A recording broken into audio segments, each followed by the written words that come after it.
안녕하세요. 2월 3일 목요일입니다. 설 연휴는 즐겁게 그리고 유쾌하게 보내셨겠지요. 저희도 큰아들네 작은아들네 설 연휴 미리 내려왔었고요. 설 연휴에 월요일날, 화요일날은 동생들 내외 그리고 조카들 저희 집에 모여서 또 세배도 하고 즐거운 시간을 모처럼 가졌습니다. 이제 명절도 설도 지났고요. 이제 본격적으로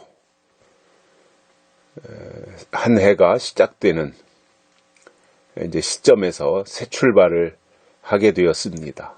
또 열심히 주어진 시간 낭비하거나 허비하지 말고 최선을 다해서 해야 될 일들, 감당해야 될 여러 가지 업무들 잘 감당하고 또 맡겨진 그 임무에 충실했으면 좋겠습니다. 오늘 말씀은 민수기 24장 10절과 11절입니다.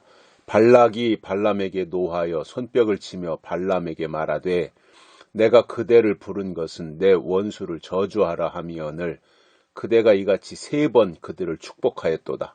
그러므로 그대는 이제 그대의 곳으로 달려가라. 내가 그대를 높여 심히 존귀케 하기로 뜻하였더니 여호와가 그대를 막아 존귀치 못하게 하셨도다. 아멘. 아마 이 발락이라고 하는 모압 왕은 자기가 대단한 사람인 줄 알았던 모양이에요. 물론 옛날에 왕들이야 그렇게 생각할 수 있죠. 왜냐하면 왕의 말은 곧 법이었고 죽이고 살리고 하는 그 권한이 왕의 말 한마디에 달려 있었으니까 그렇게 생각할 수도 있을 것입니다. 이 발락 왕도 그 중에 하나였던 것 같습니다. 그런데 사실은 엄청난 착각이죠.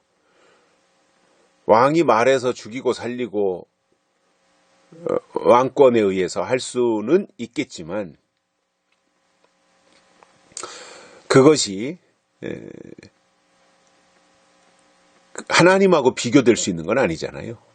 왕권이라는 게 당시의 왕이라는 게 하나님하고 비교될 수 있는 건 아니잖아요. 그런데 이 발락은 지금 착각을 하고 있는 거지요. 그래서 발람이 3번이나 이스라엘을 축복하잖아요. 사실은 발락이 발람을 초청했을 때는 이스라엘을 저주하라고 초청했는데 엄청난 말로 축복했거든요, 발람이. 그러니까 이제 화가 난 거예요. 그래가지고 발람에게 말합니다. 내가 그대를 부른 것은 이러라고 부른 게 아니었지 않냐. 저주하라고, 내 원수를 향해서 저주하라고 했는데 그대가 3번씩이나 이스라엘을 축복했다. 이제 도저히 당신을 수용할 수가 없다. 당신과 함께 일할 수가 없다. 이제 계약 파기다. 이제 동업자가 아니다. 이렇게 이제 분풀이를 발람을 향해서 막 쏟아냈던 거지요. 그러니 이제 더 이상 당신과 손잡고 일할 수 없으니 당신은 돌아가라 이제. 내가 원래 당신을 부를 때, 발람을 부를 때, 발락 왕이 발람을 부를 때는 높여주고 존귀케 하려는 뜻이었다. 그런데 하나님이 그대를 막아 당신의 존귀케 되는 길을 가로막은 것이다. 하나님이 가로막았다. 이렇게 말하고 있습니다. 그러니까 하나님이 막은 것을 발락 왕도 알았던 거예요. 그런데 잘못한 거죠.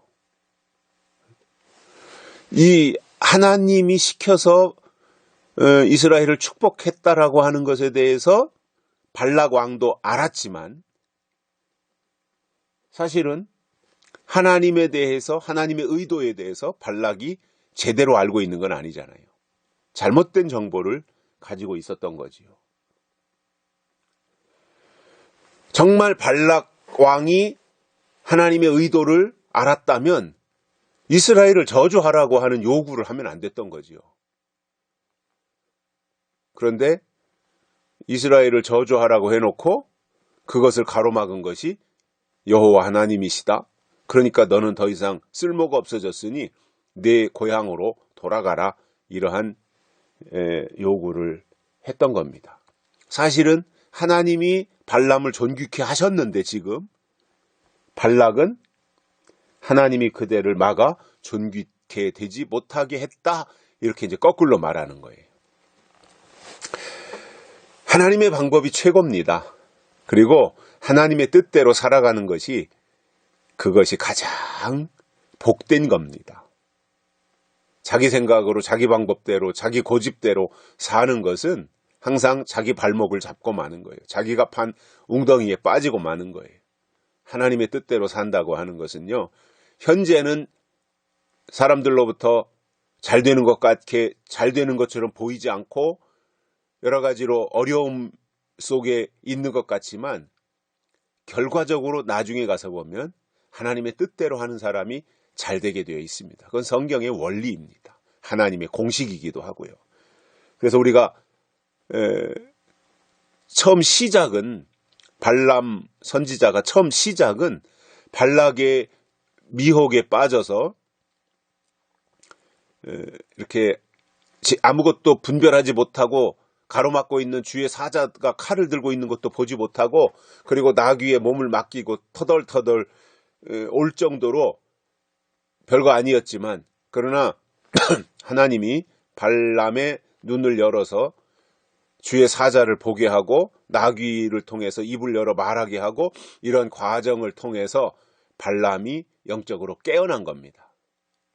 그리고 하나님의 음성 듣는 일을 가장 소중히 여겼고요.